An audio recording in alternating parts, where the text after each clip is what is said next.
So today, the third day of the week, is the segula of reading parshas haman. Parshas haman is a segula that means that there's something auspicious in order for a person to be able to get a special blessing for his parnasa. His or her parnasa, if a person needs money, and everyone needs money, and everyone could use money, and everyone would like to have money for the various reasons, and the most basic needs that every one of us would like to have. Parnasa is tali in the Rabbeinu Shalom. But there's different things that our rabbis and Hasidic rabbis have told us that we can do to make it more of a kli, that we could be more vessels in order to be able to receive. One of them is what's called reading parshas haman. This week in the parshas B'Shalach speaks about the man, that's incredible food that came down.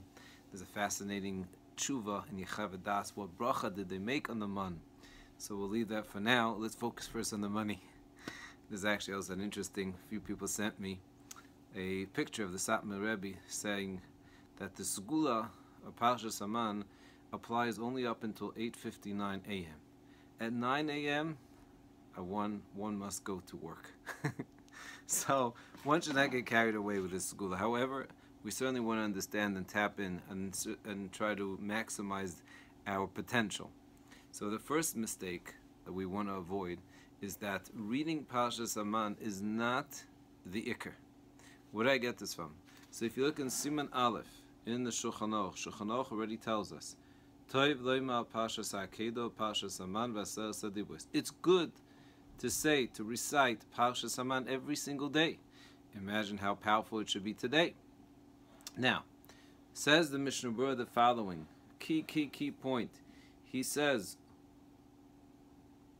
V'yochel loymar Parshas HaKedo, Parshas Haman, even on Shabbos. Ve'ein dai ba'amira. It's not enough to read the words of Parshas Haman. He's quoting the Magen Avraham.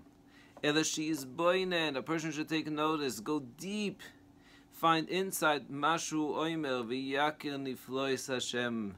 He should recognize the wonders of Hashem.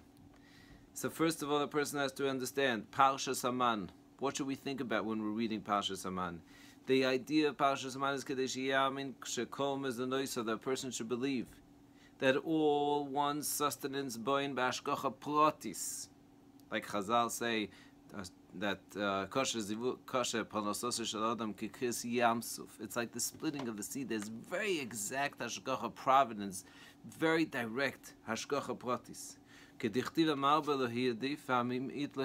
one that tried to take more didn't get more, and the one that took less didn't get less. To teach us, the key lesson of the man is to remember that doing more than what we need to do in our ishtadlus is fruitless, is fertile. There's no point. We have to trust. Yes, you gotta do ishtadlus. Like the Satmar Rebbe says, you gotta go to work.